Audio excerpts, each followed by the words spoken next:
கர்த்தருடைய பரிசுத்த நாமத்துக்கு ஸ்தோத்திரம் உண்டாவதாக. இந்த ஆராதனையில் நான் பங்கு கொள்வதில் மிகுந்த மகிழ்ச்சி அடைகிறேன். ஆண்டவர் நம்மையும் நம்முடைய குடும்பங்களையும் பிள்ளைகளையும் தொடர்ந்து ஆசீர்வதித்து நடத்துவாராக.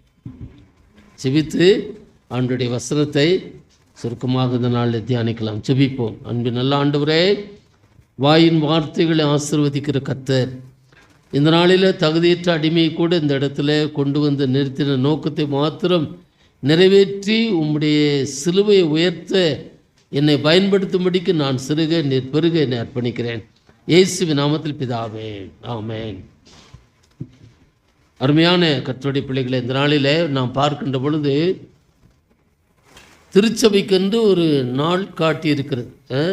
நமக்கு மாதந்தோறும் ஒரு காலண்டர் இருக்குல்ல, அதுபோன்ற திருச்சபைக்கென்று ஒரு காலண்டர் இருக்கிறது. அதன் அடிப்படையில் தான் திருச்சபையினுடைய ஆராதனைகள் தொன்று தொட்டு நடத்தப்பட்டு வருகிறது. அதன் அடிப்படையில் தான் செய்திகள் திருச்சபைக்கு கொடுக்கப்படுகிறது. ஆகவே தான் இந்த நாள் தான் திருச்சபையினுடைய நாட்காட்டியினுடைய துவக்க நாள். எவ்வளோ பெரிய ஆசீர்வாதம் யோசித்து பாருங்கள்.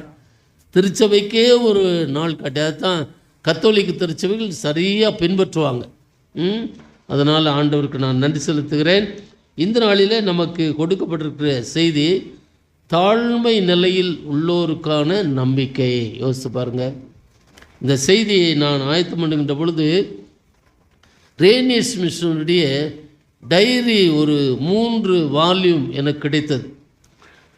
அதில் ஒவ்வொரு நாள் பணியை குறித்து ரேனியஸ் மிஷனை தன்னுடைய டைரியில் எழுதிட்டே வருவார். அப்படி எழுதியிருக்கிறபோது இந்த நாளில் அவர் ஒரு செய்தி எழுதியிருக்கிறார். அவர் ஊழியம் செய்த அந்த 1820 ஆண்டுகளில் திருநெல்வேலி பகுதிகளில் எழுதியிருக்கிறார். அப்போ அது எழுதி வருகின்ற பொழுது சுப்பிரமணி என்பவர் ஆண்டவராக இயேசு கிறிஸ்துவை ரேனியஸ் மிஷன் மூலமாக ஏற்றுக்கொள்கிறார். அவர் எப்படி என்று சொன்னால், மரம் ஏறி இருக்கிறார் பதநீர் இறக்குவதற்காக. அந்த மரம் ஏறி அவர் வீட்டில்னு சொல்லி வந்திருக்கிறார். இந்த நாள் தான் என்னுடைய வாழ்விலே கடைசி நாள். நான் பதநீர் இறக்குகிறேனோ இல்லையோ, அங்கிருந்து தாழ விழுந்து நான் மரித்து விட வேண்டும் என்று சொல்லி அவரை வந்திருக்கிறார். அப்போ அந்த பகுதிகளில் பார்க்கின்ற பொழுது லங்கோடு என்கிற ஒரு உடையைத்தான் அணிவார்கள். அது ஒரு துண்டு போல் இருக்கும், அதில் கோவணம் இருக்கும், அதுதான் லங்கோடு. மேல் சட்டை அணிய மாட்டார்கள். இதுதான் அவங்களுடைய கலாச்சாரம். அப்போ அப்படிப்பட்ட மக்கள் மத்தியில் 1820 ஆண்டுகளில் ஊழியம் செய்வதற்காக லண்டன் மிஷனரி சொசைட்டியின் மூலமாக அனுப்பப்பட்டவர் தான் ரேனியஸ் மிஷனரி. அந்த பகுதியில் சிஎம்எஸ் மிஷனரி வேறு வேலை செய்வார்கள். இவ்விதமாக போகின்ற பொழுது ஒரு முறை குதிரையில் அவர் செல்லுகிறார். சென்று ஊழியத்திற்காக சென்று இரவு ஆயிற்று. அங்கே தங்க வேண்டும் என்று, நாசரேத்தில் தங்க வேண்டும் என்று நினைத்து அங்கே இருக்கிற சிஎம்எஸ் மிஷனரி சொல்லுகிறார், ஐயா எனக்கு அனுமதி கொடுங்கள், நான் இங்கே தங்க வேண்டும் என்று சொல்லுகிறார். அப்போ பார்க்கின்ற பொழுது அந்த சிஎம்எஸ் மிஷனரி சொல்லுகிறார், நீங்கள் வேணால் தங்கிக் கொள்ளுங்கள், உங்களுடைய குதிரைக்கு நாங்கள் புல் கொடுக்க மாட்டோம். ஏன்னு சொன்னால், எஸ்பிஜி குதிரை சாப்பிடுகிற புல்லை சிஎம்எஸ் குதிரை கொடுக்க முடியாது. எப்படி இருக்கு பாருங்க, அநியாயம் இல்லை? அந்த மிஷனரியே சொல்கிறார், எஸ்பிஜி மிஷனரி குதிரை சாப்பிடுகிற புல்லை சிஎம்எஸ் மிஷனரியுடைய குதிரை கொடுக்க முடியாது. யோசிச்சு பாருங்கள். இரவு 10 மணி ஆயிற்று. ரேனியஸ் மிஷனரி அதே நாசரேத்தில், 4 மாவட்டத்திலேருந்து பக்கம்தான் நாசரேத்து, அந்த இடத்துல முழங்கால் பட்டிட்டு ஜெபித்தார், ஆண்டவரே என் குதிரை சாப்பிடவில்லை என்று சொன்னால் நானும் சாப்பிட மாட்டேன். யோசிச்சு பாருங்கள். என் குதிரை சாப்பிடலைன்னா நானும் சாப்பிட மாட்டேன் நான். அப்போ ரேனியஸ் மிஷனரிக்கு ஒருத்தர் சாப்பாடு கொண்டு வந்தார், குதிரைக்கு புல்லும் கொண்டு வந்தாராம். யோசிச்சு பாருங்கள். அந்த தேவனை அந்த இடத்துல நிலைநாட்டத்தான் என் தேவன் அனுப்பியிருக்கிறார் என்று சொல்லி அந்த முழுவதும் படுக்க கொடுத்த இடத்துல தூங்கலை. ரேனியஸ் மிஷனரி அழுது அழுது ஜெபித்து கொண்டே இருந்தாராம். நாசரேத்தில் நடந்த சம்பவம். அதனால தான் தீண்டப்பட்ட மக்களெல்லாம் இன்றைக்கு உயர்த்தப்பட்டார்கள். பாஸ்டர்மா சொன்னாங்க. யோசிச்சு பாருங்கள். வாழ்க்கை உயர்த்தப்பட்ட ஒரு வாழ்க்கை. அப்போ ஒதுக்கப்பட்ட மக்கள், தாழ்வை நிலைமையில் இருக்கிற மக்களுக்கு நம்பிக்கை. யோசிச்சு பாருங்க. அப்போ அப்படிப்பட்ட மக்கள் மத்தியில் நான் ஊழியம் செய்ய வந்திருக்கிறேன்னு சொல்லி ரேனியஸ் மிஷன் மூலமாக 30 கிராமங்கள் உருவாக்கப்பட்டது. எப்படி? 30 கிராமங்கள், 371 சபைகள், 117 பள்ளிக்கூடங்கள். யோசம் பட்டியலிட்டே போகலாம். அதில் ஒரு சின்ன ஒரு சமாதானபுரம். இன்றைக்கி நாங்கள் ஒரு திருநெல்வேலியில் போனேன், பாளையங்கோட்டை பக்கத்தில் சமாதானபுரம்னா பெரிய டவுன். அந்த சமாதானபுரம் ஒரு காலத்தில் பார்த்திங்கன்னா கொலைகார ஒரு ஊர். எப்போ பார்த்தாலும் அவங்க வீச்சரவளோடு திரிவாங்க. அவங்க வெட்டு குத்து வழிப்பறி கொள்ளை இதுதான். அப்போ அந்த ஊரில் சுவிசேஷம் சொல்லி ஆண்டவரை ஏற்றுக்கொண்ட பிற்பாடு அந்த ஊர் என்ன செஞ்சாங்க, அந்த ஊர் மக்களெல்லாம் அவங்கள அடித்து விரட்டிட்டாங்க. விரட்டினோடனே ஒரு இடத்த வாங்கி அங்கு என்ன செஞ்சுருக்காங்க, கிராமத்தை உருவாக்கியிருக்கிறார். அந்த ஊருக்கு பேர் தான் சமாதானபுரம். யோசிச்சு பாருங்க. அப்போ அவர் சுவிசேஷ அந்த டைரியில் எழுதுகிறாரு, சுவிசேஷம் அறிவிக்கப்பட்டு கேள்விப்பட்ட பிற்பாடு தான் எங்களுடைய ஊரில் சமாதானம் வந்தது. அதனால் இந்த ஊருக்கு பேர் என்ன? சமாதானபுரம். இன்றைக்கு இருக்குது. அங்கே ஒரு சகோதரி இருக்காங்க, அவங்க நானும் எம்ஏ படித்தோம். யோசிச்சு பாருங்கள். அங்கே இன்றைக்கு அவர் ஆரம்பிக்கப்பட்ட சபையில் கிட்டத்தட்ட 1300 குடும்பங்கள் இருக்கிறாங்க சமாதானபுரம் திருச்சபையில். யோசிச்சு பாருங்கள். அப்போ இன்றைக்கு நாம் பார்க்கின்ற பொழுது எப்படிப்பட்ட காலகட்டத்தில் வாழ்ந்து கொண்டு இருக்கிறோம்னு சொன்னால் தாழ்மை நிலைமை. இன்றைக்கும் தாழ்த்தப்பட்ட நிலைமை. தாழ்விலிருந்து உயர்த்துகிறது தான் நம்முடைய ஆண்டவர். நம்முடைய ஆண்டவர் தாழ்மை நிலையில் இருப்பவர்களை உயர்த்துவதற்குத்தான் இந்த உலகத்தில் மனிதனாக ஆண்டவர் அனுப்பப்பட்டார். அப்போ வாசிக்கட்ட யாத்திராமத்தில் பார்க்கிறோம். அங்கே நாம் பார்க்கின்ற பொழுது எபிரேயர்னால எகிப்தியனுக்கு பிடிக்கவே பிடிக்காது. அப்போ எகிப்தியனுடைய நோக்கம் என்னவா இருக்கணும்? எபிரேயனை அழிக்க வேண்டும். ஏன்னு சொன்னால் அவன் தாழ்த்தப்பட்டவன், அவன் தாழ்மையானவன், அவன் உயிரோடு இருக்கக்கூடாது என்று சொல்லி அங்கே பார்வோன் என்ன செய்கிறான், ஒரு கட்டளை கொடுக்குறான். எபிரேயர்களுக்கு பிறக்கிற எல்லா ஆண் பிள்ளைகளை என்ன செய்யணும்? கொலை பண்ணணும். யார் கொடுக்குறா? மருத்துவச்சிகளுக்கு கொடுக்குறாங்க. அப்போ மருத்துவச்சிகள் கடவுளுக்கு பயந்து நடந்ததுனால அவங்க என்ன செஞ்சாங்க, எல்லா பிரசவத்தையும் பிரசவிக்கும் முன்பதாகவே மருத்துவச்சிகள் வருவதற்கு முன்பாக எபிரேய ஸ்திரீகள் என்ன செஞ்சாங்க, பிரசவித்தால் என்று எழுதப்பட்டிருக்கிறது. அப்போ அவ்விதமாக இருக்கின்ற பொழுது அங்கே மோசே என்ன செய்கிறான், பிறக்கிறான். அதற்கு ஒரு கட்டளை கொடுக்குறான். சரி, நீங்கள் கொல்றதுக்கு உங்களுக்கு மனசாட்சி இல்லைன்னா அந்த குழந்தை என்ன செய்யுங்க, ஆற்றுல போய் வீசிடுங்க, ஆற்றுல போய் வீசிடுங்க. ஏன்னா அங்கே முதலைகள் இருக்கும். முதலைகள் என்ன செய்யும், ஐயோ உயிரோடு பச்சை குழந்தைய கொல்றதுக்கு உங்களுக்கு பிடிக்கலைன்னா அதை நீங்கள் ஆற்றுல போட்டுருங்க. ஆற்றுல போட்டால் என்ன செய்யும், முதல்ல விழுங்கி சாப்பிட்றோம். அதனால தான் பாருங்கள், மோசேனுடைய தாய் நாணல் பெட்டியை செய்து அந்த நாணல் பெட்டியில் மோசே என்ற குழந்தையை வைத்து 3 மாதம் ஒளித்து வைத்த குழந்தையை இனிமேல் ஒளித்து வைக்க முடியாது. ஆனால் நாணல் பெட்டியை வைத்து நாணல் பெட்டியில் என்ன செய்கிறாங்க, அந்த குழந்தையை வைத்து அந்த ஆற்றுல போட்டுறாங்க.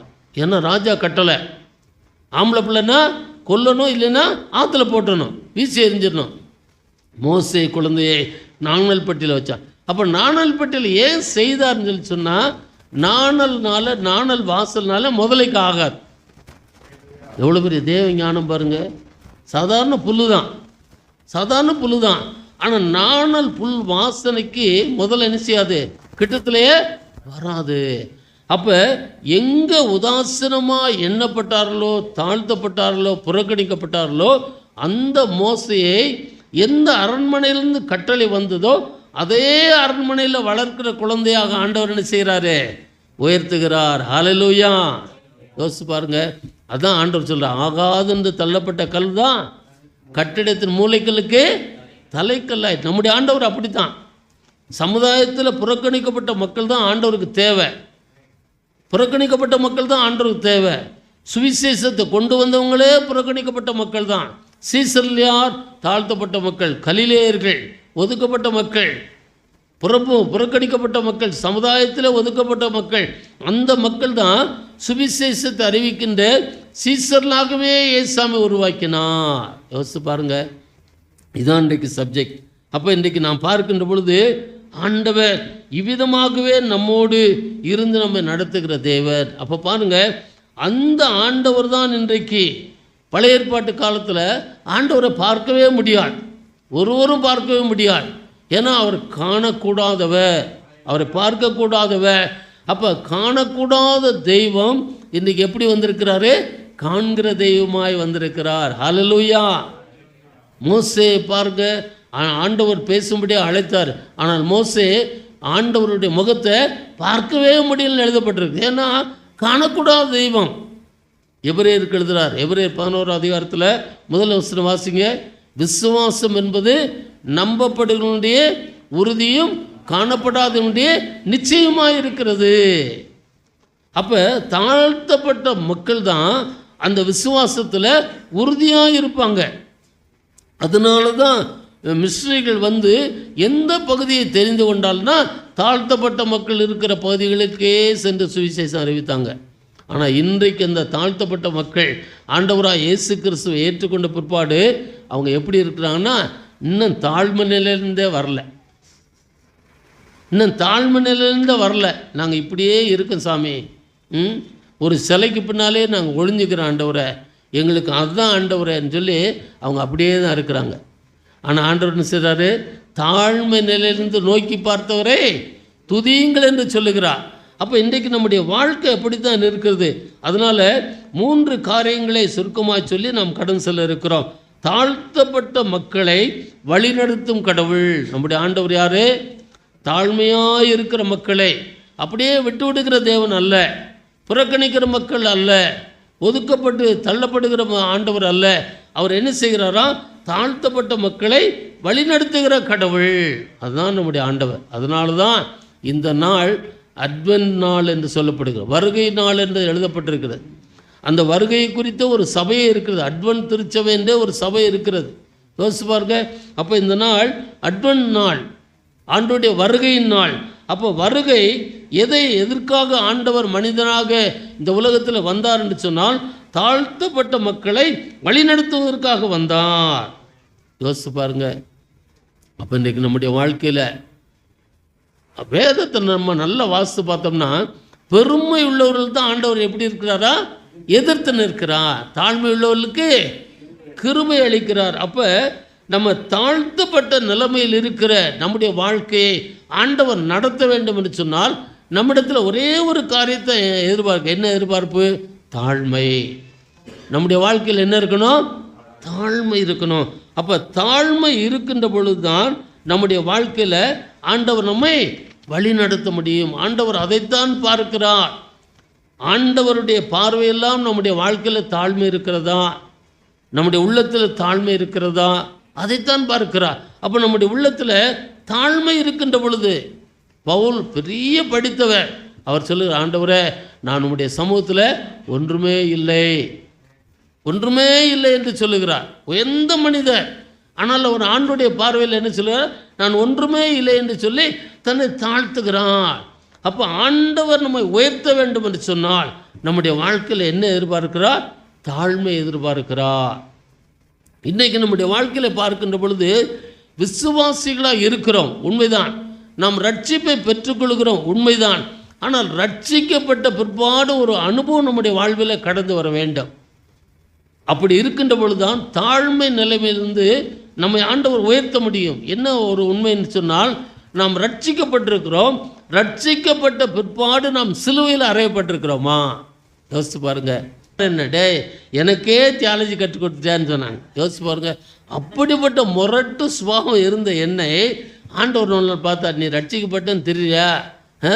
சொன்னார், நீ சிலுவையில் அறையணுமானேன்னார். லூக்கா 9:23 எடுத்து வாசினார். ஒரு நாள் தலையில் கொட்டினார். அப்போ தான் முழங்கால் படிட்டு ஆண்டவர்கிட்ட கேட்டேன், என்ன ஆண்டவர் என்ன சொன்னார்? ஒருவன் என்னை பின்பற்றி வர விரும்பினால் தன்னைத்தானே வெறுத்து தன்னுடைய சிலுவை எடுத்துக்கொண்டு வருஷந்தோறும் வான்னு சொல்லலை. என்ன சொல்கிறாரு? ஒவ்வொரு நாள் என்னை பின்பற்றி வாங்குகிறார். அந்த வசனத்தை படித்து கொண்ட பரிசுத்த பவுல் ஆண்டவரை ஏற்றுக்கொண்டார். அவர் எப்படிப்பட்டவர்? சபையை நொறுக்கினவர், விரோதமாய் பண்ணவர். இன்றைக்கெல்லாம் சொல்லப்போனால் ஆர்எஸ்எஸ் இயக்கத்திற்கே ஊன்றுகோலாக இருந்தவர் யாருன்னா பவுல் தான். அங்கேருந்து வந்துச்சு. நீங்கள் தெரியுமோ தெரியாதோ, நான் நாக்பூரில் சென்ட்ரல் எக்ஸைஸ் இன்ஸ்பெக்டர் வேலை செய்யும்போது அப்படிப்பட்ட பவுல் ஆண்டவரை ஏற்றுக்கொண்ட பிற்பாடு அவர் எழுதுகிறாரு, நானோ கிறிஸ்துவுடனே கூட சிலுவையில் அறையப்பட்டேன், இனி நான் அல்ல, எனக்குள் யார் பிழைத்திருக்கிறார்? இயேசுவே பிழைத்திருக்கிறார். கற்றுக் கொடுத்தார் ஐயா, ஆண்டவரை தான் கற்றுக் கொடுத்தார். நீ ரட்சிக்கப்பட்ட 81 ரட்சிக்கப்பட்ட உண்மைதான், ஆனால் நீ என்ன செய்யல? உன் சுபாவத்திலிருந்து நீ விடுதலை ஆகலையே. அப்போ சுபாவத்திலிருந்து விடுதலை ஆகணும்னா நம்ம என்ன செய்யணும்? சிலுவையில் அறையப்பட வேண்டும். எவ்வளோ பெரிய சத்தியம் யோசிச்சு பாருங்க. பருமையான தேவனுடைய பிள்ளைகளை, அநேக ரட்சிக்கப்பட்டிருக்க உண்மைதான், ஆனால் ரட்சிக்கப்பட்ட நம்முடைய வாழ்க்கையில் சிலுவையில் அறையப்பட்டாலும் மிக மிக முக்கியமானது. அப்படி இருக்கின்ற பொழுது தான் ஆண்டவரை நம்ம என்ன செய்ய முடியும்? சுமந்து செல்ல முடியும், மற்றவர்களுக்கு அறிவிக்க முடியும். இந்த வசனத்தை ரேனியஸ் மிஷன் தன்னுடைய வாழ்க்கையில் எழுதி வைத்திருக்கிறார். நான் வாலிபத்தில் ரட்சிக்கப்பட்டேன், ஏற்றுக்கொண்டேன், ஆனால் இந்தியாவிற்கு எப்படி வந்தேன் என்று சொன்னால் சிலுவையில் அறையப்பட்டதுனால்தான் இந்தியாவிற்கு வந்தேன். ஹல்லேலூயா. யோசிச்சு பாருங்க. அப்போ அருமையான தேவனுடைய பிள்ளைகளை, இன்றைக்கு நம்முடைய வாழ்க்கையில் இதுதான் உன்னதமான ஒரு அனுபவம். அப்போ இன்றைக்கு அது அநேகருடைய வாழ்க்கையில் இல்லாதனால்தான் நாம் தாழ்மையிலிருந்து என்ன செய்ய முடியவில்லை? உயர்வை பெற்றுக்கொள்ள முடியவில்லை. இன்றைக்கு நம்முடைய வாழ்க்கையில் அது மிக மிக அவசியம். நாம் தாழ்மையாக இருக்க வேண்டும். நம்முடைய வாழ்க்கையில் தாழ்மையை ஆண்டவர் எதிர்பார்க்கிறார். அந்த தாழ்மையாக இருக்கின்ற பொழுது நம்முடைய வாழ்க்கையில் அந்த உன்னதமான அனுபவம் கடந்து வர வேண்டும் என்று சொன்னால் நம்முடைய சுபாவங்கள் என்ன செய்யணும்? சிலுவையில் அறையப்பட வேண்டும். அதனால்தான் இன்றைக்கு நம்முடைய வாழ்க்கையில் ஆண்டவர் நம்மை அதை முன்வைக்கிறார். இன்றைக்கு பார்க்கின்ற பொழுது யோவான் சானுடைய வாழ்க்கை கூட பார்க்கின்ற பொழுது அவர் சொல்லுகிறார், அவர் பெருக வேண்டும், நான் சிறுக வேண்டும். அவருடைய பாதரட்சின் வாரை கூட நான் என்ன செய்யல? அவிழ்ப்பதற்கு நான் தகுதியற்றவன் என்று எழுதுகிறார். அவர்தான் முன்னோடி. அவரை பற்றி தான் இன்றைக்கு வேதத்தில் தியானிக்க இருக்கிறோம். அப்போ அப்படிப்பட்ட ஆண்டவர் நம்முடைய வாழ்க்கையில் கடந்து வந்து நம்மை உயர்த்த விரும்புகிறார். அப்போ மோசேனுடைய வாழ்வில் ஆண்டவர் உயர்த்தினார். ஆண்டவர் உயர்த்தினார். ஏன் தெரியுமா? தாழ்மை, உண்மை. அப்போ மோசேனுடைய தாயாருடைய பார்க்கின்ற பொழுது அவருடைய தாயாரை பற்றி ஒரு குறிப்பு எழுதப்பட்டிருக்கிறது.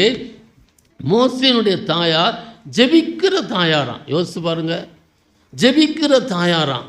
அப்போ அந்த காலத்தில் அவ ஜெபிக்கிற தாயாராக மோசேனுடைய தாய் வாழ்ந்திருக்கிறார்கள். ஆகவே தான் அந்த எபிரேய ஸ்திரீகள் என்ன செய்வாங்களாம்? பிள்ளைக்கு பால் கொடுக்கின்ற பொழுது அந்த அருமையாக ஒர்ஷிப் நடத்துகின்ற பொழுது சூர்யா சொன்னாங்க 10 கட்டளைன்னு சொன்னாங்க இல்லையா? யோசிச்சு பாருங்கள். அந்த 10 கட்டளை ஆண்டவர் என்ன செஞ்சிருக்காரு? அருமையான ஒரு 2 கட்டளையாக மாற்றி கொடுத்துருக்கிறார். அப்போ தோராவில் அந்த 10 கட்டளைகளை அந்த எபிரேய ஸ்திரீகள் பால் கொடுக்கின்ற பொழுது தாய்மார்கள் என்ன செய்வாங்களா? அந்த காதில் கட்டளைகளை ஓதிக்கொண்டே இருப்பார்களாம். யோசிச்சு பாருங்க. இதான் எபிரேயர்களுடைய வழக்கம். இன்றைக்கும் அப்படித்தான் இருந்து கொண்டிருக்கிறார்கள். இன்றைக்கும் அதைத்தான் இஸ்ரவேல் மக்கள் கடைபிடிக்கிறார்கள் தன்னுடைய பிள்ளைகளுக்கு. ஆனால் இன்றைக்கு நாட்டில் என்ன நடக்குது தெரியுமா? யோசிச்சு பாருங்க. அன்றைக்கு ஆண் பிள்ளைகளை கொல்ல சொல்லி சொன்னாங்க. ஆனால் இன்றைக்கு அப்படியே உல்ட்டாவாகிப்போச்சு. எப்படி ஆயிடுச்சு? பெண் பிள்ளை பிறந்துச்சுன்னா கொண்டு போய் ரோட்டில் போட்டுருங்க, ரயில்வே ஸ்டேஷனில் போட்டுருங்க. போன வாரத்தில் திருவனந்தபுரத்துலேருந்து ஒரு பொண்ணு வர்றா. வந்தவ அருமையான ஒரு ஆண் பிள்ளையை, ஒரு பெண் பிள்ளையை ட்ரெயினில் உட்கார வச்சுட்டு போயிட்டான். யோசிச்சு பாருங்கள். அது சென்னையில் வந்து ஆர்பிஎஃப் கண்டுபிடிச்சி அந்த பிள்ளையை நினைச்சிருக்காங்க, கொண்டு போய் சேர்த்துருக்காங்க. அப்போ இன்றைக்கு அப்படியே உல்ட்டாவாக இருக்குது. பார்வோன் ஆம்பளை பிள்ளைகளை கொல்ல சொன்னால் இன்றைக்கு பிசாசு என்ன செஞ்சுட்டான் தெரியுமா? பொம்பளை பிள்ளைங்களை அழிங்கன்ட்டான். ஏன் தெரியுமா? சந்ததி பெருகக்கூடாது, சந்ததி பெருகக்கூடாது. அப்போ இன்றைக்கு நம்முடைய வாழ்க்கையில் ரொம்ப ஜாக்கிரதையாக இருக்கணும்.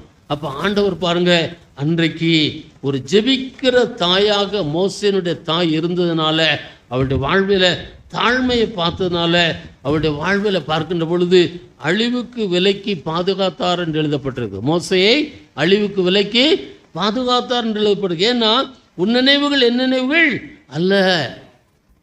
ஒருவேளை பார்வோன் அழிக்க சொல்லலாம், ஆனால் ஆண்டவர் உன் நினைவுகள் என் நினைவுகள் அல்ல.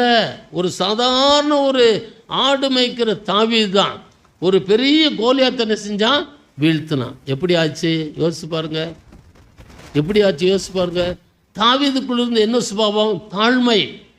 அந்த தாழ்மை தான் தாவீதை உயர்த்தினது, ராஜா அந்தஸ்துக்கு உயர்த்தினது. அப்போ இன்றைக்கு நம்முடைய வாழ்க்கையில் தாழ்மையிலிருந்து உயர்த்துகிற நம்முடைய ஆண்டவர். அதுக்குத்தான் அவர் இந்த உலகத்தில் மனிதனாய் பிறந்திருக்கிறார். ரெண்டாவது காரியத்தை பார்க்கின்ற பொழுது, தாழ்மைக்கு பரிசு கொடுக்கிற தேவன். நம்முடைய தேவன் யாரு?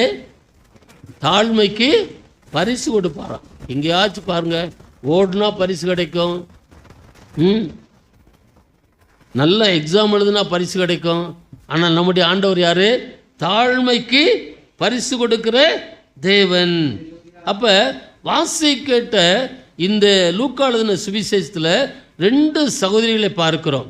எலிசபெத், சகரியா, அங்கே மரியாள். இந்த இருவருடைய வாழ்வை பார்க்கின்ற பொழுது இவர்கள் இருவரும் உறவுக்காரர்கள். ஆனால் அங்கே எலிசபெத் என்பது தம்பதியினர் என்று எழுதப்பட்டிருக்கு. அவர் திருமணமானவர்கள். ஆனால் திருமணமான தம்பதியருக்கு குழந்தை இல்லை. பாஸ்டர் அருமையாக லீட் பண்ணாங்க. எவ்வளோ அவமானங்கள், எவ்வளோ கஷ்டங்கள், எவ்வளோ நிந்தைகள். ஆனால் அதன் மத்தியில் அங்கே அவளை குறித்து எழுதப்பட்டிருக்கிறது, அவள் ஒழுக்கமானவள். அப்போ கிறிஸ்துவ வாழ்க்கையில் என்ன முக்கியம்? ஒழுக்கம் மிக மிக முக்கியம், பரிசுத்தம் மிக மிக முக்கியம், நேர்மை மிக மிக முக்கியம். ஐயா, நேர்மை மிக மிக முக்கியம்னு சொல்கிறீங்களே, இன்றைக்கி இருக்கான்னா அது ஒன்று மட்டும் இருந்தால் போதும்.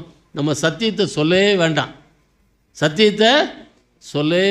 எழில் அங்கே பாட்டு நடத்தும்போது சாம் கமலேசனுங்கிற ஒரு இராணுவ வீரரை பற்றி சொன்னாங்க. அவருடைய வாழ்க்கையில் என்ன? நேர்மை. இன்றைக்கு உலகம் முழுவதும் பேசுகிறாங்க நேர்மை. அப்போ அந்த எலிசபெத்தினுடைய தம்பதியினுடைய வாழ்க்கையில் நேர்மை இருந்தது.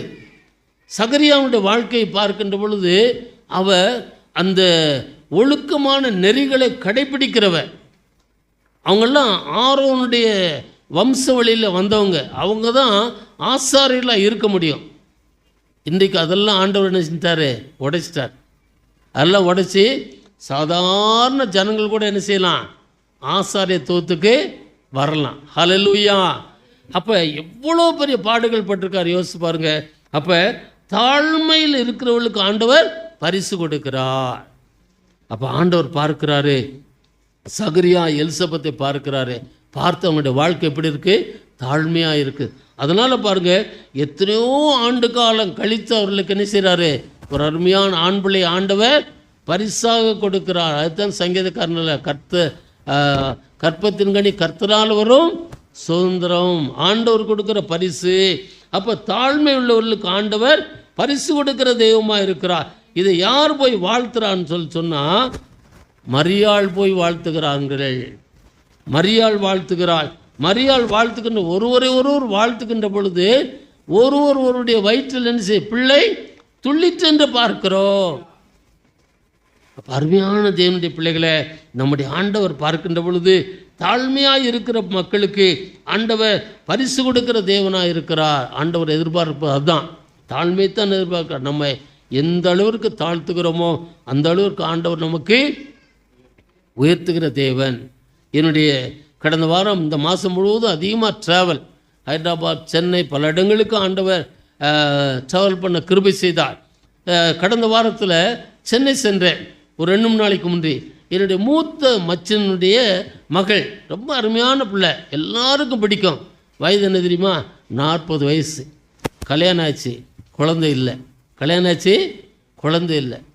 அவங்கள விட சின்ன பிள்ளைகளுக்கெல்லாம், என் பிள்ளைகளுக்கெல்லாம் பிள்ளைங்க பிறந்துச்சு, அடுத்த பிள்ளைகளுக்கெல்லாம் குழந்தை பிறந்துச்சு. ஆனால் மூத்த மச்சனை மகளுக்கு மாத்திரம் என்ன செய்யல? குழந்தை இல்லை. எவ்வளோ வேதனை இருக்கும் யோசிச்சு பாருங்கள். ஆனால் எல்லாவற்றிலும் அருமையான ஒரு மகள். ஆனால் பொறுமை, தாழ்மை இருந்ததுனால எப்படி எலிசபெத்து மரியாளுக்கு ஆண்டவர் உதவி செய்தாரோ அதே போன்று 40 வயது ஆனாலும் ஆண்டவர் என்ன செய்தார்? கற்பந்தரிக்க உதவி செய்தால். ஹல்லேலூயா. டாக்டர்கிட்ட போய் அவளை டெஸ்ட் பண்ணுறாங்க. 40 வயசில் மெடிக்கல் என்ன சொல்லுது? கற்பம் தரிக்க முடியாதுன்னு சொல்லுது. நம்மளுடைய பைபிள் என்ன சொல்லுது? 100 வயசு ஆனாலும் என்ன செய்ய முடியும்? கற்பம். அதனால் 100 வயசு ஆச்சுன்னா பிள்ளை பிறகு நினைக்காதீங்க. அது வேறு கதை இல்லையா? யோசிச்சு பாருங்க. அப்போ தகப்பன் ஆபிரகாமுடைய நிந்தை அப்படித்தான், சாராளுடைய நிந்தை அப்படித்தான். சாராள், ஐயா 100 வயசாச்சு, நான் கிளவி ஆயிட்டேன், வழிபாடெல்லாம் நின்று போயிடுச்சு, எனக்கு எப்படி ஆகும்? ஆண்டவரால் ஆகாத காரியம் ஒன்றுமே இல்லை, தேவனாலே எல்லாம் கூடும். அப்போ ஆபிரகாமுடைய நிந்தையை மாற்றினார், சாராளுடைய நிந்தையை மாற்றினார், எலிசபெத்தினுடைய நிந்தையை மாற்றினார், சகரியாவுடைய நிந்தையை மாற்றினார். யோசிச்சு பாருங்க. அப்போ இதற்கு அடுத்து மரியாள் சொல்கிறா பாருங்க, நான் ஆண்டவருக்கு அடிமை. யோசிச்சு பாருங்க, ஆண்டவருக்கு அடிமை. எந்த மரியாளை ஆண்டவர் தெரிந்து கொண்டான்னா, ஒதுக்கப்பட்ட ஒரு மரியாள், புறக்கணிக்கப்பட்ட மரியாள், ஏழ்மையான மரியாள், குடும்பத்தில் ரொம்ப ஏழ்மை, அந்த ஊரில் ரொம்ப ஏழ்மை. ஆனால் மரியாள் மிகவும் அழகானவள். ஆனால் ஆண்டவர் என்ன செய்யலாம்? அழகை பார்க்கல, ஏழ்மையை பார்த்தார், தாழ்மையை பார்த்தார், விசுவாசத்தை பார்த்தார், நம்பிக்கையை பார்த்தார். நம்பிக்கையும் விசுவாசத்தையும் பார்த்து ஏழ்மை நிலைமையில் இருக்கிறவர்களுக்கு ஆண்டவர் என்ன செய்தார்? கணத்தை உண்டாக்கினார். அதைத்தான் 91ஆம் சங்கீதத்தில் எழுதப்பட்டிருக்கிறது. என்ன எழுதப்பட்டிருக்கு யோசிச்சு பாருங்க. 91ஆம் சங்கீதத்தில் 14 வசனம் எடுத்து வாசிங்க. அவனை நாமத்தை அறிந்திருக்கிறபடினால் அவனை உயர்ந்த அடைக்கத்தில் வைப்பேன், நானே அவனோடு அவனை தப்பி வைத்து கனப்படுத்துவேன். அப்போ ஒதுக்கப்பட்ட மக்களோடு, புறக்கணிக்கப்பட்ட மக்களோடு, தாழ்த்தப்பட்ட மக்களோடு யார் இருக்கிறார்? ஆண்டவர் இருக்கிறார். ஒருவேளை சமுதாயம் இல்லாமல் இருக்கலாம், அரசாங்கம் இல்லாமல் இருக்கலாம், அரசாங்கம் நம்மளை புறக்கணிக்கலாம், சமுதாயம் நம்ம புறக்கணிக்கலாம், ஐயா உயர்ந்த ஜாதி என்று சொல்லி நம்மளை தாழ்ந்த ஜாதி என்று புறக்கணிக்கலாம். ஆனால் ஆண்டவருக்கு யார் தேவை? நீங்களும் நான் தான் தேவை, அப்படிப்பட்ட மக்கள் தான் தேவை. அப்போ அருமையான தேவனுடைய பிள்ளைகளை, ஒரு திருச்சபையுடைய சரித்திரம் சொல்லுகிறது. இன்றைக்கு 2025 பார்க்கின்ற பொழுது, 2025ஆம் ஆண்டு இந்த நாளில் ஒரு சென்சஸ், திருச்சபையுடைய சென்சஸ் சொல்லுது, உலக திருச்சபை முழுவதும் ஆயிரக்கணக்கான பேராயர்கள், லட்சக்கணக்கான குருமார்கள் யார் என்று சொல்லி பார்க்கின்ற பொழுது 98% தாழ்த்தப்பட்ட மக்கள். யோசித்து பார்த்தீங்களா? யோசித்து பார்த்தீங்களா?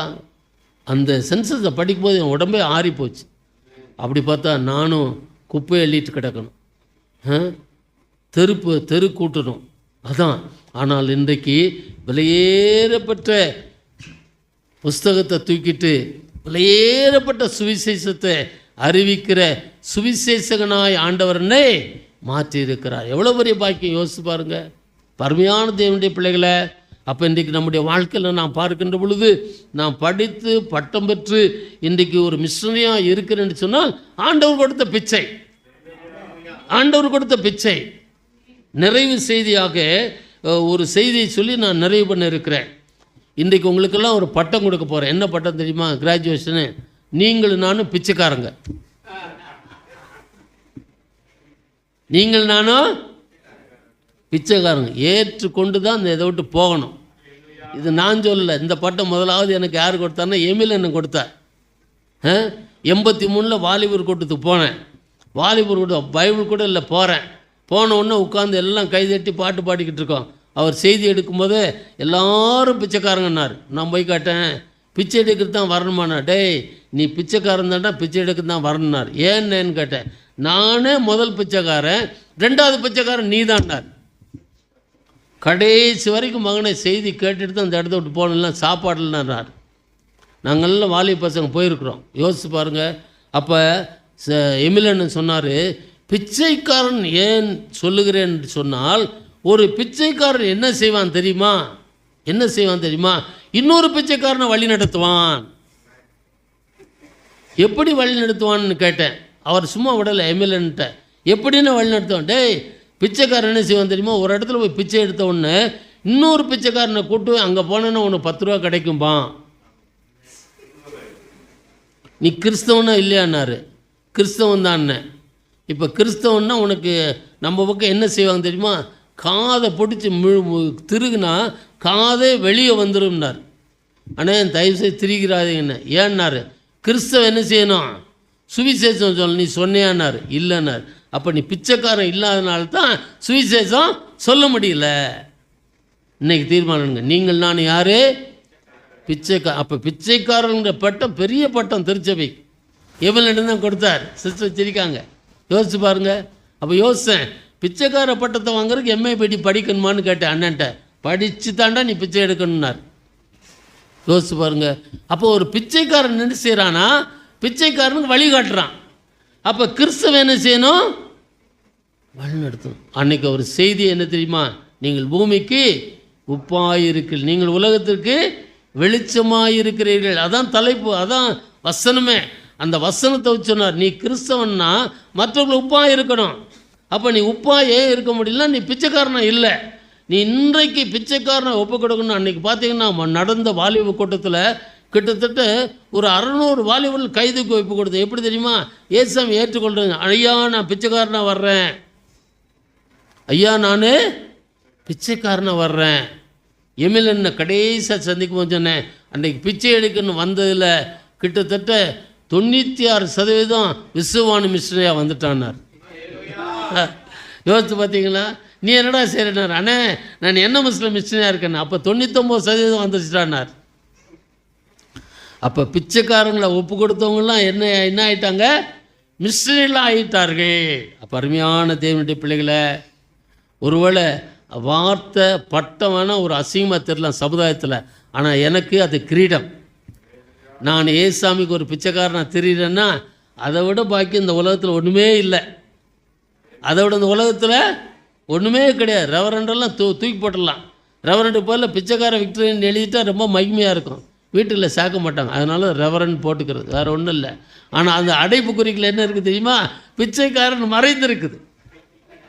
பிச்சைக்காரன் மறைந்திருக்கு. ராணியம்மா சிரிக்கிறாங்க, இப்படின்னா வடையே செஞ்சு கொண்டு வந்து டெய்லி கொடுத்துருவாங்கிறாங்க.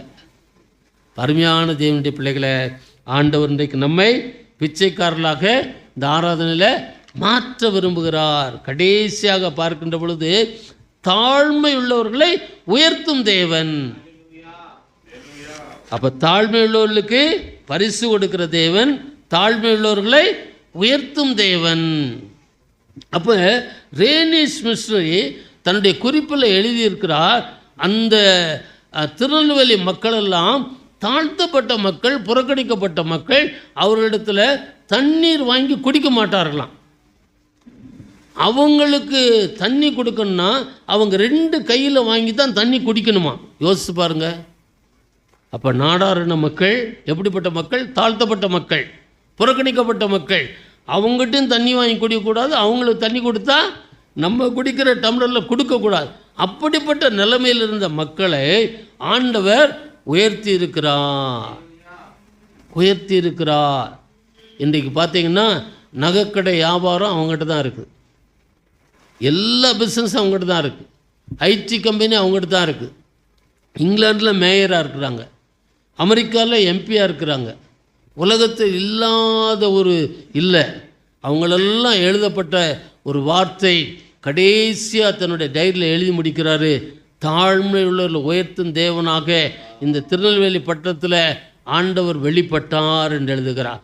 அந்த வசனத்தின் மூலமாகத்தான் பார்க்கின்ற பொழுது இன்றைக்கு திருநெல்வேலி பட்டணம் முழுவதும் எப்படி இருக்குது, உயர்வாக இருக்கிறது. அப்போ நம்முடைய ஆண்டவர் யார், தாழ்த்தப்பட்ட மக்களை உயர்த்துகிறது. இன்றைக்கி போய் அவங்கள போய் சொன்னால் நீங்கள் நானும் உயிரோடு வெளியே வர முடியாது. திருநெல்வேலியில் போய் டேய் நீங்கள்லாம் தாழ்த்தப்பட்டவன்னா அவன் நம்மளை என்ன செய்வான், அடித்து ரயில்வே ஸ்டேஷனில் போய் ட்ராக்கில் போட்டுருவான். சொல்ல முடியுமா? யோசிச்சு பாருங்கள். அப்போ தாழ்மை உள்ளவர்களை நினைக்கிற தேவன் மாத்திரமில்லை, அவர்களை உயர்த்துகிற தேவன். அப்படித்தான் மரியாளும் எலிசபெத்தும் நெருங்கிய உறவினர்களாக இருந்தாலும் இவர்கள் வாழ்வில் நீங்கள் பெண்கள் கற்றுக்கொள்ள வேண்டும். மரியாளும் எலிசபெத்தும் எப்பொழுதெல்லாம் சந்திப்பார்களோ அப்பொழுதெல்லாம் ஜெபிப்பார்களாம். தன்னுடைய மக்களுக்காக, ஊருக்காக ஜெபிக்கிற மக்கள், அதுவும் அழுது ஜெபிக்கிற மக்களாம். யார்? எலிசபெத்தும் மரியாளும். அப்போ ஆண்டவர் தெரிந்து கொண்ட பாத்திரங்களை யோசித்து பாருங்கள். இன்றைக்கி தான் சிவா சாட் சொன்னான், நான் ஒவ்வொரு நாள் என்ன செய்வேன், எப்பயும் ஓப்பனாக பேசிடுவேன். எனக்கு கீதாவை கண்டாலே பிடிக்காது. ஓப்பனாக ஏன்னு தெரியுமா, பாச சொல்லுவார், அண்ணே இவ சர்ச்சுக்கே வரமாட்டிக்கானே, சர்ச்சுக்கு வரலைன்னா எனக்கு அவளை பிடிக்கவே பிடிக்காது. இன்றைக்கி எனக்கு தூக்கி போட்டுருச்சு. அந்த புண்ணியம் இது அந்த குடும்பத்தையே ரட்சிப்பில் நடத்திட்டார். அதனால் கீதாட்ட நான் மன்னிப்பு கேட்டுக்கிறேன் இல்லையா. ஆண்டவர் எவ்வளோ பெரிய ஆண்டவர் யோசித்து பார்த்தீங்களா? எங்கேயோ பிறந்த தார்வழி கிராமத்தில் ஒரே ஒரு மகள் மூலமாக இன்றைக்கி ஒருவேளை கீதா மூலம் நான் ரட்சிக்கப்பட்டேன்னு சொல்லலாம் இல்லையா? யோசிச்சு பாருங்கள். ஒரு நேற்று வரைக்கும் தப்பாக நினச்சிக்க, வேறு ஒன்றும் தப்பாக நினைக்கல, சர்ச்சுக்கு வரமாட்டேன்ட்டாங்களே. ஆனால் இன்றைக்கி ஜோசப் வந்து காணிக்கப்பட்டோன்னு காணிக்க பெட்டியே நிறைஞ்ச மாதிரி இருந்துச்சு. இதுதான் ஆண்டவர் விரும்புகிறார். ஜோசப்பு, கீதா ஆண்டவர் அதான் விரும்புகிறார். இன்னும் ஒரு குடும்பத்தை மாத்திரம் கீதா ரட்சிப்பு நடத்தினா பார்த்தா இந்த வீஜரானவர் கொண்டு வந்த நோக்கம், இந்த வீஜரானவர் பகுதியில் நீ என்ன செய்யணும்? சுவிசேஷம் அறிவிக்கிற ஒரு பிச்சைக்காரியாக சுற்றி தெரியணும். அதான் ஆண்டவர் இந்த நாளில் விரும்புகிறார், தன்னுடைய வாஞ்சையை விரும்புகிறார். ஜோசப் நினைக்கலாம், கடைசியில் எங்கள் பாஸ்டர் அருமையாக பார்த்து கட்டிட்டு வந்த கீதா பிச்சைக்காரன் சொல்லிட்டாருன்னு சொல்லலாம். உண்மையிலே நீ ஏற்றுக்கொள்ளலாம், அவள் பெரிய பிச்சைக்காரன், நீ சின்ன பிச்சைக்காரன். இன்றைக்கி டாக்டரேட் கொடுத்துட்டேன், டாக்டர் பட்டம் கொடுத்துட்டேன். உங்கள் பாஸ்டர் ஜெபம் பண்ணி அதை அங்கீகரிக்கும்படி ஆண்டுடைய சமூகத்தில் கேட்டுக்கொள்ள எல்லாரும் எழுந்திருக்கலாம் இல்லையா? தாழ்மை உள்ளவர்களை நினைக்கிற தேவன், தேவன் ஆசிரியருக்கு தேவன், கனப்படுத்துகிற தேவன். அப்படிப்பட்ட ஆண்டவர் நம்மோடு கூட இருக்கிறார். ஆமென். இன்றைக்கி ஒரு அருமையான செய்தி, எல்லோரும் எழுதிருக்கலாம். இந்த எமில் அண்ணா போட்டோ போடுங்கம்மா. எமில் ஜெபஸ் சிங் திருச்சியில் ஹெர்பர்ட் காலேஜில் தி பெஸ்ட் அவார்டு வாங்கினவர், தி பெஸ்ட் அவார்டு வாங்கினவர். அது மட்டும் இல்லை, உலகத்தை கலக்கிற ஒரு மனுஷன். 30 வருஷத்துக்கு முன்னால் நான் அஸ்ஸாமில் இருந்தபோது சங்சரில் தான் ஸ்டே பண்ணிக்கிறேன். தினேஷ் பர்மன் मोय तार गोरते तेत्या मोय आसलो त्या बिस्वाणी ऑफिस पान बाजार आसले ए पान बाजार बिस्वाणी ऑफिस मन कुलिबा कारण त्या आसले जोसेफ बसुमतारी दादा और त्या बिस्वाणी ऑफिस मन कुलिसताते पान बाजार என்ற பகுதியில் அசாம் குவஹாத்தியில் விஸ்வவாணி ஆஃபீஸை நிர்வாகம் பண்ணுறதுக்காக அதை திறப்பு விழா நடத்துறதுக்காக அண்ணன் வந்தாங்க. என் தோல் மேலே கையை போட்டு என்னை தட்டி கொடுத்து நான் உன்னை நேசிக்கிறேன்னு சொன்னாங்க. Such a loving person. அவர் இன்றைக்கி நமக்கு இல்லை. ஆனால் உலகம் முழுவதும் தனக்குன்னு ஒத்த சிங்கிள் நயா பைசா கூட வச்சதில்லை. என்னுடைய மாடல் ரோல். நான் எப்போதும் அவருடைய புஸ்தகத்தை சரித்திரத்தை வாசிப்பேன் இரவு நேரங்களில். அவர் வாழ்ந்த வாழ்க்கை, அவர் நல்ல ஒரு பொசிஷன் இருந்தார். அப்பா அம்மாலாம் பயங்கரமான நல்ல செல்வம் படைத்தவர்கள், தூத்துக்குடி மாவட்டத்தை சேர்ந்தவங்க. இயேசுவுக்காக அவன் தாய் தகப்பனே சொன்னாங்க, என்னடா இப்படி ப்ரொஃபஸராக படிச்சுட்டு சம்பளம் இல்லாமல் மொத்த சம்பளத்தையும் ஊழியத்துக்கு வாலிபர்களுக்கு செலவு பண்ணுறியே, நீ எப்படி வாழ்க்கையில் மேலே வருவே அப்படின்னு சொல்லிட்டு தாய் தகப்பன் கூட அவரை உதாசீனப்படுத்த நாட்கள் உண்டு. ஆனால் இயேசுவுக்காக அனைத்திழந்தார். பல லட்சங்களை இயேசுவுக்காக கொடுத்தார். அவர் கிட்டத்தட்ட ஒரு 40 ஆர்கனைசேஷனுடைய உலகம் முழுவதும் தலைவராக மாறினார். அவர் ஒரு சங்கம், வெளிநாட்டில் இருக்கிற பெரிய சங்கம் அவருக்கு அந்த சங்கத்துக்கு தலைவராக நியமித்து பல கோடிகளை கொடுத்தாங்க. அவங்க இப்படியெல்லாம் ஊழியம் பண்ண சொன்னாங்க. ஆனால் அந்த பல கோடி சொத்துக்களை பணங்களை ஊழியத்துக்காக செலவு பண்ண ஒரு தேவ மனுஷன். கையெழுத்து கற்று ஸ்தோத்திரம் பண்ணுங்க. தனக்குன்னு காரோ பங்களாவோ வசதியோ அந்த வாழ்க்கை கிடையாது. இன்னைக்கு அப்படிப்பட்ட தலைவர்கள் தேசத்தில் இல்லை. பிரபலமான பெரிய பெரிய ஊழியக்காரர் இருக்காங்க. ஆனால் தரிசனம் பெற்ற இப்படிப்பட்ட தியாகமுள்ள ஊழியக்காரர்கள் இன்றைக்கு இல்லை. அவரை பற்றி தான் அண்ணன் சொன்னாங்க. இவர் பிறந்த இடம் அந்த தூர்த்தி போட்டோ போடுமா, நாசரத் போட்டோ போடுமா, ஒரு சின்ன குக்கிராமம். சுப்பிரமணி ஃபஸ்ட்டு கன்வெர்ட்டாக மாறுறாரு. அந்த பாருங்கள், அந்த நாசரத்து பட்டணத்தில் கட்டப்பட்ட முதல் சர்ச்சு இதுதான். கையை தட்டி கத்த சோத்திரம் பண்ணுங்க. ஆனால் இன்னைக்கு அந்த சர்ச்சு அந்த ஏரியாவில் அடுத்த போட்டோ போடுமா,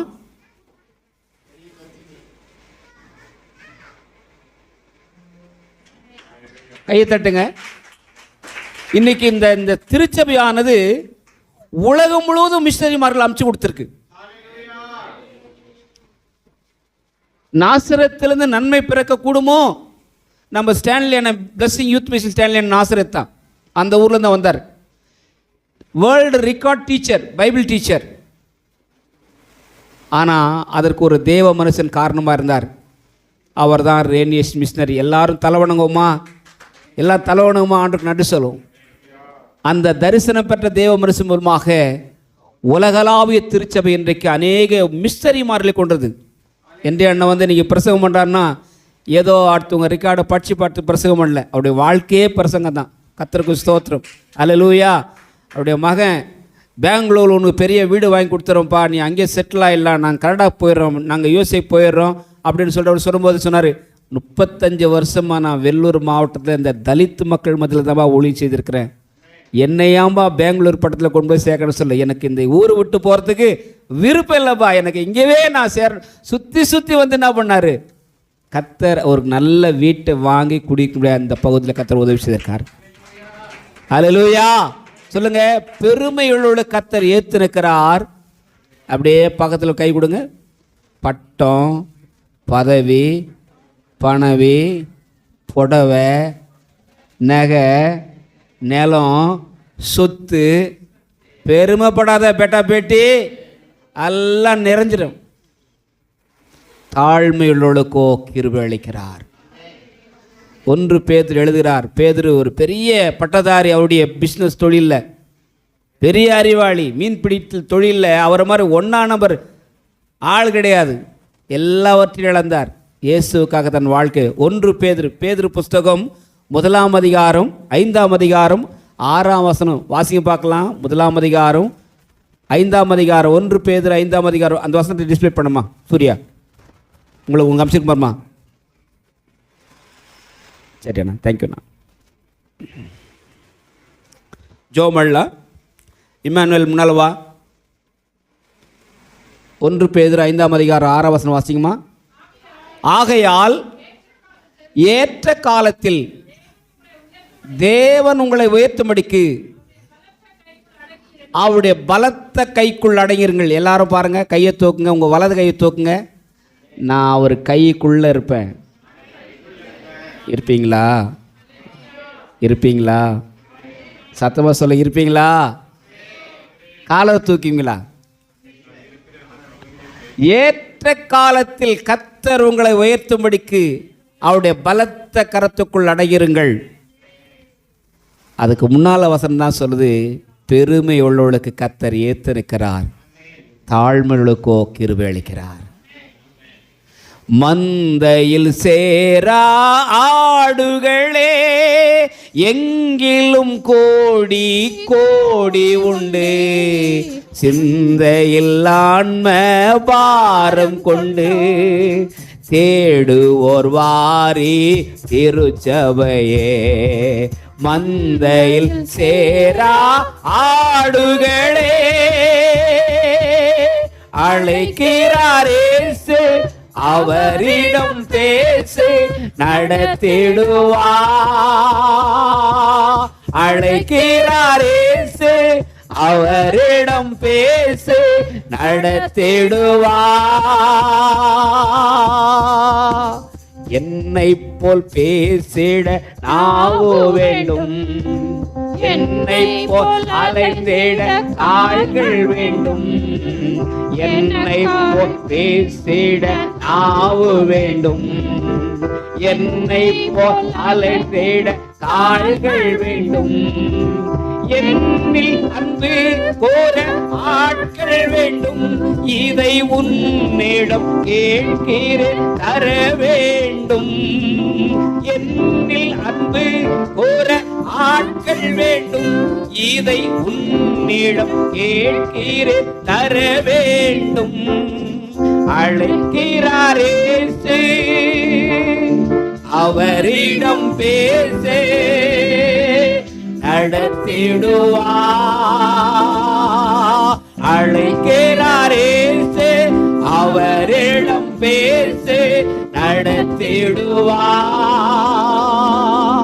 மந்தையில் சேரா ஆடுகளே. சத்தமா கையை தட்டி கத்த சோத்திரம் பண்ணுங்க. ஹல்லேலூயா. இந்த பாட்டை எழுதினவர் ஏபிஎல் அண்ணன். எனக்கு அவர் பிடிச்சமான ஒரு தலைவன். நான் எப்போதும் எனக்கு நெருக்கடியான காலங்களில் அவருடைய ஸ்டோரியை வாசிப்பேன். அதனால தான் இன்றைக்கி இப்போ இருக்கிற பிரசங்கமாரெல்லாம் பின்பற்றல, அவர்களை போன்ற தேவ மனிதர்கள் பின்பற்றுகிறேன். எளிமையான ஒரு வாழ்க்கை, தூய்மையான ஒரு வாழ்க்கை, தியாகமான ஒரு வாழ்க்கை. நம்ம சபை மக்கள் அப்படி தான் மாறணும். அல்லேலூயா. பகட்டு வாழ்க்கையை மறந்து பரலோக ராஜாவுக்கு யாசகர்களாக வாழ்ந்து தேவ ராஜ்யத்தை நடத்தணும். அண்ணன் சொன்னாங்க, பிச்சைக்காரன்னு சொன்னாங்க. நான் நல்ல பாஷையில் சொல்கிறேன், யாசகம் எடுக்கிறவங்களா, இயேசுக்காக ஆத்துமாக்களை ஆதாயம் பண்ணுறவங்களா மாறணும். அல்லேலூயா. இதற்காகத்தான் கர்த்தர் அழைத்திருக்கிறார்களா. நல்ல பிதாவே, உம்முடைய நாமத்துக்கு நாங்கள் மகிமை செலுத்துகிறோம். எனக்காய் பேசுகிற நாவு வேண்டும், என்னை போல் அலைந்திட கால்கள் வேண்டும், என்னில் அன்பு கூற ஆட்கள் வேண்டும். Brothers and sisters, dear believers, God is asking you. ஆண்டவர் நம்ம பார்த்து கேட்கிறார், do you love me more than your profession, business, studies,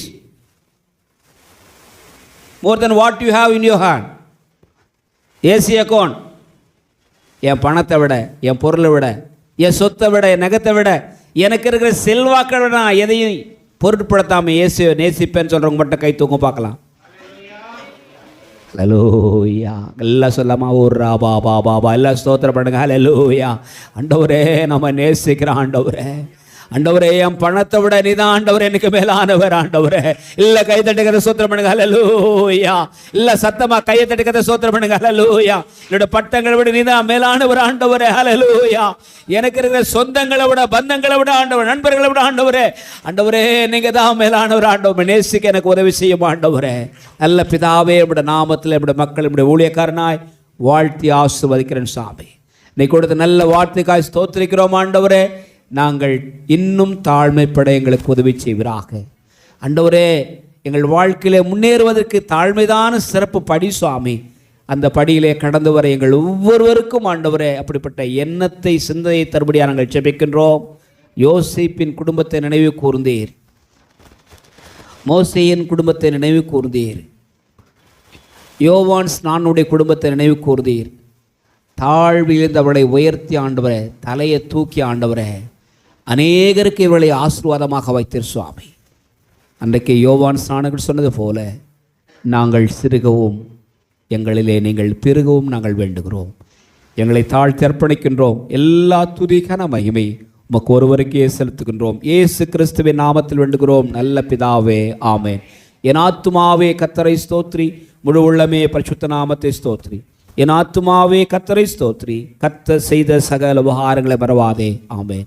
நம்முடைய ஆண்டவராகிய இயேசு கிறிஸ்துவின் கிருபையும் பிதாவாகிய நம்முடைய அன்பும் தூய ஆவியானுடைய அருளும் ஆசீர்வாதம் நாம் அனைவரோடும், விசேஷமாக பிறந்த நாளை கொண்டாடுகிறதான அன்பு மகன் இம்மானுவேலோடும் கொண்டாட போகிறதான அன்பு மகன் வினோதோடும், குடும்பங்களோடும், உறவுகளோடும் வந்திருக்கிற நாம் அனைவரோடும், நம்முடைய உறவுகள், இன ஜனபந்துக்கள் யாவரோடு இன்றும் என்றும் சதா காலத்தில் நிலைத்திருப்பதாக, ஆமேன்.